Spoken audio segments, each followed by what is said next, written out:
नमस्कार, दैनिक सवेरा टीवी देख रहे हैं आप और मैं गजेंद्र शर्मा इस समय शिमला से आपके समक्ष लाइव हुआ हूं। आज दिन भर क्या कुछ हिमाचल प्रदेश में खास रहा, ये जानकारी आपके साथ साझा करेंगे। इसके अलावा साझा करेंगे कि आगामी कल जो है वो क्या कुछ खास रहने वाला है, इस पर आपके साथ जो अपडेट है वो साझा करेंगे।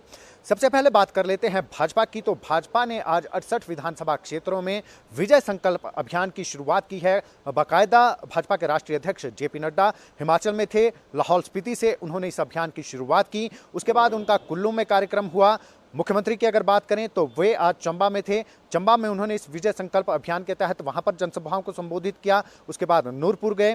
इसके अलावा जो केंद्रीय मंत्री थे, मुख्यमंत्री अन्य राज्यों के थे, वो आज हिमाचल प्रदेश में थे। अगर बात करें मनोहर लाल खट्टर जो हरियाणा के मुख्यमंत्री है, वो भी आज हिमाचल प्रदेश में थे। उन्होंने भी जनसभाएं को जो है वो संबोधित किया।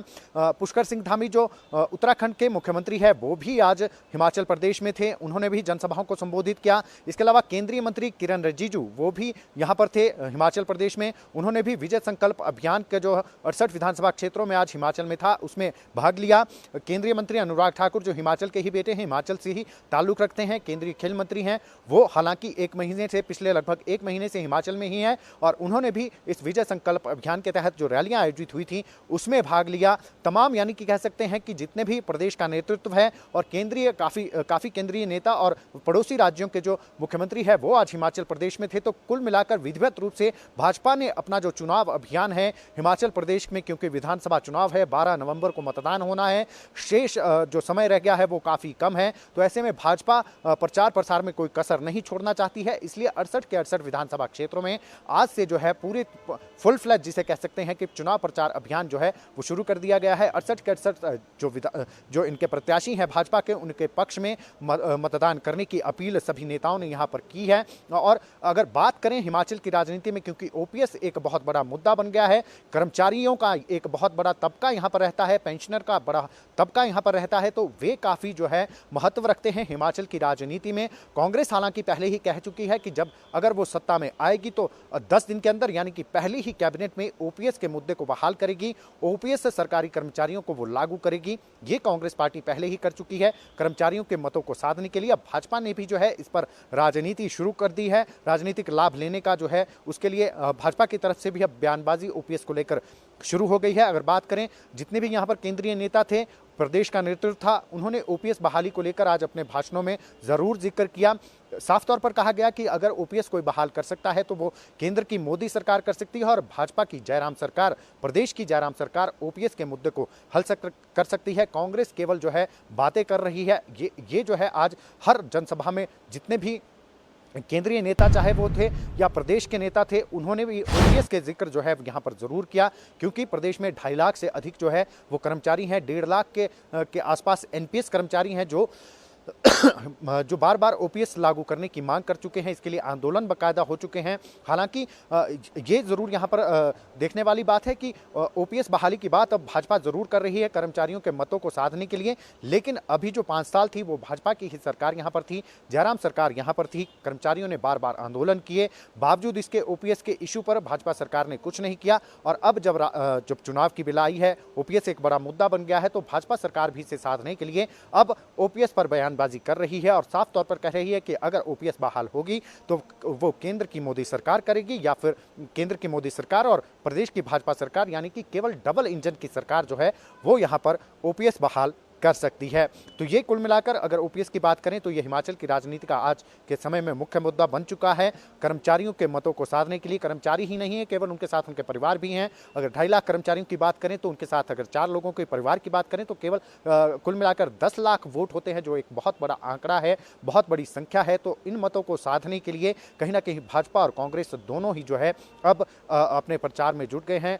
लोग अब जो है वायदे कर रहे हैं कर्मचारियों से और इन मतों को जो है वो साधना चाह रही है, फिर चाहे कांग्रेस है फिर चाहे वो भाजपा है।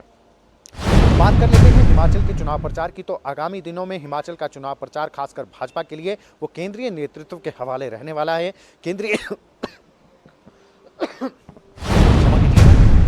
केंद्रीय जो नेता हैं उनकी ड्यूटी लगाई जा चुकी है हिमाचल में। फिर बात चाहे अगर करें प्रधानमंत्री, स्वयं प्रधानमंत्री की 4 रैलियां हिमाचल में प्रस्तावित है। एक सुंदरनगर में है, 5 तारीख को ये प्रधानमंत्री की रैली जो है वो सुंदरनगर में होगी, 5 तारीख को ही सोलन में उनकी रैली होगी, फिर 9 तारीख को कांगड़ा संसदीय क्षेत्र और हमीरपुर संसदीय क्षेत्र में प्रधानमंत्री नरेंद्र मोदी की रैली रखी गई है। इसके साथ ही अमित शाह की भी करीब 6 रैलियां हिमाचल प्रदेश में प्रस्तावित हैं, 6 रैलियां उनकी होनी है। यूपी के जो मुख्यमंत्री है योगी आदित्यनाथ, उनकी भी जो है 5 रैलियां यहां हिमाचल प्रदेश में होनी है। राजनाथ सिंह, उनकी रैलियां भी होनी है। केंद्रीय मंत्री नितिन गडकरी, स्मृति ईरानी, तो तमाम केंद्रीय जो नेता हैं 1 नवंबर से 9 नवंबर तक प्रदेश के विभिन्न क्षेत्रों में उनकी रैलियां होनी है। कुल मिलाकर ये कहा जा सकता है कि अब जो प्रचार है, भाजपा का जो प्रदेश में प्रचार है वो क्षमा कीजिएगा, भाजपा का जो प्रदेश में प्रचार है वो केंद्रीय नेतृत्व के हवाले होगा, केंद्रीय मंत्रियों के हवाले होगा। और अब केंद्र के मंत्री जो है भाजपा के पक्ष में मतदान करने के लिए यहाँ पर ताबड़तोड़ रैलियां करेंगे। हर रोज़ ही जो है लगभग 3 से 4 रैलियां रखी गई हैं तमाम मंत्रियों की। और अब देखना है कि भाजपा का ये जो मोड अब केंद्रीय नेताओं के हवाले जो प्रचार की कमान सौंपी गई है उसका कितना असर, भाजपा उसे कितना जो है कैश कर पाती है। हिमाचल प्रदेश की अगर बात करें, बात कर लेते हैं मर्डर मिस्ट्री की, तो 21 अक्टूबर को एक जो है दिल दहला देने वाला मर्डर का मामला जो है सिरमौर जिला में आया था। सिरमौर के पच्छाद में मर्डर का जो है केस सामने आया था, जिसमें माँ बेटे का जो है एक दर्दनाक जो है वो मौत, दर्दनाक तरीके से जो है वो मर्डर कर दिया गया था। और इसमें जो खुलासा हुआ है तो इसमें एक आरोपी को पकड़ा गया है और आरोपी की पहचान जो है, आरोपी जो है वो इनका परिवार का करीबी माना जा रहा है, रिश्तेदार इनका बताया जा रहा है। और बताया जा रहा है कि वहाँ पर कनेक्टिविटी नहीं थी, इसलिए पुलिस को इतना समय लग गया। कॉल डिटेल्स और उसके माध्यम से इस आरोपी की पहचान की गई है। खुला घूम रहा था ये आरोपी, जो रिश्तेदार है उसे आज गिरफ्त में ले लिया गया है। हालांकि उसने क्यों ये मर्डर किया है ये अभी तक पुलिस पूछताछ कर रही है और इसका खुलासा अभी होना बाकी है। तो कुल मिलाकर जो है पुलिस को एक बड़ी सफलता हाथ लगी है, क्योंकि इस मामले में किरकिरी काफ़ी हो गई थी पुलिस की सिरमौर मर्डर मिस्ट्री में। इस पर जो है कहीं ना कहीं पुलिस जो है अब राहत की सांस लेगी। खुद जो है डीजीपी संजय कुंडू, उन्होंने अपने ट्विटर हैंडल से सिरमौर पुलिस की पीठ थपथपाई है कि एक अनसुलझी गुत्थी थी उसे पुलिस ने सुलझा लिया है। तो कहीं ना कहीं राहत की सांस जो है वो ज़रूर सिरमौर पुलिस ने अब ली है, क्योंकि इस मामले में काफ़ी किरकिरी जो है वो सिरमौर पुलिस की हो चुकी थी। अब बात कर लेते हैं पंजाब के शिक्षकों की। तो पंजाब के शिक्षक आज आप सरकार को घेरने के लिए हिमाचल आए थे। बाकायदा इसकी घोषणा उन्होंने पत्रकार वार्ता करके शिमला में की थी कि वो जो है आप सरकार की नीतियों से जो है, क्योंकि अभी 6 माह ही हुए हैं आप सरकार को बने हुए, जिस शिक्षा के मुद्दे पर, शिक्षा की गुणवत्ता के मुद्दे पर आप सरकार सत्ता में आई थी, उस शिक्षा का जो है वो बदहाल है पंजाब की शिक्षा व्यवस्था। 25,000 पद जो है वो खाली हैं, ये शिक्षकों ने आरोप लगाया है। शिमला के माल रोड पर आज उन्होंने जो है वो शिमला के माल रोड और रिज मैदान पर प्रदर्शन करना चाहते थे। हालांकि पुलिस बल ने जो है उन्हें रोक दिया वहाँ पर। इस दौरान जो है बहसबाजी भी जो है वो शिक्षकों और पुलिसकर्मियों के बीच में हुई। बाद में पुलिसकर्मियों ने उन्हें लोअर बाजार जो शिमला का है वहाँ उन्हें प्रदर्शन करने दिया। जो इनकी मांग है वो यही है, ईटीटी जो शिक्षक हैं 180 उनकी नियुक्ति की ये मांग कर रहे हैं। 25,000 जो शिक्षकों के रिक्त पद पड़े हैं पंजाब में, उनको भरने की मांग कर रहे हैं। शिक्षा की गुणवत्ता में सुधार की मांग कर रहे हैं। कुल मिलाकर इन्होंने एक जो बड़ी अपील की है कि आपके बहकावे में ना आए, वो पंजाब में भुगत रहे हैं। आप सरकार जो है जो शिक्षा के दम पर, शिक्षा की बात कहकर जो है वो सत्ता में आई थी, तो शिक्षा व्यवस्था पर ही सवाल उठ गए हैं पंजाब की आप सरकार पर। शिक्षकों ने ही वहाँ पर शिक्षण व्यवस्था को लेकर आज सवाल खड़े कर दिए हैं। इसके अलावा अगर बात करें एंटी नशे को लेकर जो है हिमाचल कांग्रेस एक सोसाइटी अथॉरिटी का गठन करने जा रही है। एंटी ड्रग अब्यूज़ अथॉरिटी जो है इसे नाम दिया गया है। इसमें जो है लोकायुक्त या सिटिंग जज की जो है इसमें उसकी देखरेख में यह अथॉरिटी बनाई जाएगी। गोकुल बुटेल जो कांग्रेस के राष्ट्रीय सह सचिव हैं, उन्होंने आज पत्रकार वार्ता की शिमला में। उन्होंने बाकायदा इसका ऐलान किया कि अगर कांग्रेस सत्ता में आएगी तो इस अथॉरिटी का गठन किया जाएगा, क्योंकि उड़ता पंजाब की तरह अब उड़ता हिमाचल बन रहा है, उड़ता शिमला बन रहा है। बच्चे जो हैं वो नशे की गिरफ्त में जा रहे हैं और बगैर, उन्होंने इस दौरान पुलिस का पर भी निशाना साधा कि पुलिस की मिलीभगत के बगैर ये कारोबार फल फूल नहीं सकता है। उन्होंने साफ तौर पर कहा है कि जब कांग्रेस की सत्ता में वापसी होगी तो इस अथॉरिटी का जो है वो गठन किया जाएगा और जितने भी रिहैबिलिटेशन की जो सुविधाएं होंगी वो यहाँ पर मुहैया करवाई जाएंगी, क्योंकि आज की डेट में जो नशा करता है युवक, उसे बड़े ही जो है उसके साथ व्यवहार जो है दुर्व्यवहार किया जाता जाता है, उसको जो है सही सलूक उसके साथ नहीं किया जा सकता है, उसे रिहैबिलिटेट करने के लिए पूरी तरीके की जो सुविधाएं हैं वो वर्ल्ड क्लास सुविधाएं जुटाई जाएंगी और इसका गठन जो है वो किया जाएगा। क्योंकि आज के समय में हिमाचल के जो बच्चों के जो माँ बाप हैं, युवाओं के जो खासकर माँ बाप हैं, वो काफ़ी परेशान है। 27 से 28% ऐसे युवा हैं प्रदेश में जो नशे की गिरफ्त में हैं। चिट्टा या शराब या भांग, चरस जिसे कहते हैं, या अन्य जो केमिकल नशे हैं, जो ड्रग के नशे हैं, उनमें जो है वो काफ़ी जो है हिमाचल में भी उसकी प्रवृत्ति बढ़ने लगी है। तो साफ तौर पर उनका कहना है कि इस प्रवृत्ति को ख़त्म करने के लिए, इससे युवाओं को निजात दिलाने के लिए जो है वो कांग्रेस सत्ता में आते ही इस अथॉरिटी का गठन करेगी और युवाओं को जो है इससे निजात दिलाने का प्रयास किया जाएगा।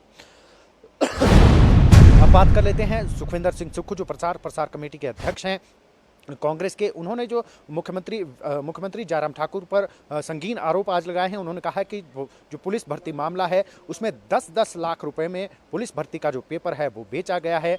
जांच भी उसी से करवाई गई, यानी कि पुलिस विभाग से ही जांच करवाई गई और उल्टा चोर से जो चोरी की है जिसने, उसी को जो है जांच का जिम्मा सौंपा गया। ये संगीन आरोप जो है सुखविंदर सिंह सुक्खू ने लगाए हैं। उन्होंने कहा है कि जिन्होंने पेपर खरीदा उन्हें तो गिरफ्तार किया गया, लेकिन जो बेचा, जिनके इस पूरे मामले के साथ तार जुड़े हुए हैं, वो अभी भी जो है गिरफ्त से दूर हैं। इसको लेकर सुखविंदर सिंह सुक्खू ने आज बड़ा हमला जो है वो किया है। एक और अपडेट हम आपको दे दें कि प्रियंका गांधी वाड्रा की कल जो है वो मंडी में रैली होने वाली है। उन्होंने सोलन से पहले जो है कांग्रेस के प्रचार का आगाज किया था। अब कल जो है प्रियंका गांधी जो है वो पूरी तरीके से हिमाचल की कांग्रेस की जो चुनाव प्रचार की कमान है उन्हें सौंपी गई है। तो कल गरजेंगी प्रियंका गांधी वाड्रा। मंडी में उनका रैली रखी गई है। हालांकि उनके रोड शो भी 4 रखे गए थे, उन्हें सुरक्षा कारणों से उन्हें रद्द कर दिया गया है। कुल्लू में उनका रोड शो होना था, उसे रद्द कर दिया गया है। शिमला में उनका रोड शो होना था, उसे भी रद्द किया गया है। सुरक्षा कारण जो है वो इसमें वजह बताई गई है कि सुरक्षा कारणों से ये रद्द कर दिए गए हैं। लेकिन जो रैलियां हैं प्रियंका गांधी की वो लगातार होंगी प्रदेश में। इसके अलावा राहुल गांधी की जो है व्यवस्था जो है वो भारत जोड़ो यात्रा में है, उनकी रैली होती है या नहीं ये अभी जो है कांग्रेस की तरफ से क्लियर नहीं किया गया है। सोनिया गांधी की रैली होनी है, लेकिन जो असली जो प्रचार संभाला हुआ है हिमाचल कांग्रेस में, जो अब पूरे तरीके से प्रचार संभालेंगे, वो प्रियंका गांधी वाड्रा जो है उनकी रैली कल मंडी से होगी। शिमला पहुंच गई थी पिछले कल ही, हमने आपको सूचित किया था कि शिमला पहुंच गई हैं प्रियंका गांधी वाड्रा। तमाम जो जितनी भी गतिविधियां हैं उन पर वहीं से नजर रखी गई हैं। छराबड़ा में उनका मकान है, कल जो है उनकी मंडी में रैली होनी है और किस तरीके से वहां पर कांग्रेस कार्यकर्ताओं में जोश भरती हैं, क्योंकि सत्ता वापसी का जो है वो नारा दिया है कांग्रेस ने। उनकी रैली किस तरीके से वहां सफल होती है या वहां पर कितने लोग आते हैं, ये भी हम आपको अपडेट जो है कल मंडी से जरूर देंगे। तो ताज़ा अपडेट के लिए आप जुड़े रहिएगा दैनिक सवेरा टीवी के साथ। फिलहाल हिमाचल के इस अपडेट बुलेटिन में इतना ही, मुझे दीजिए इजाजत।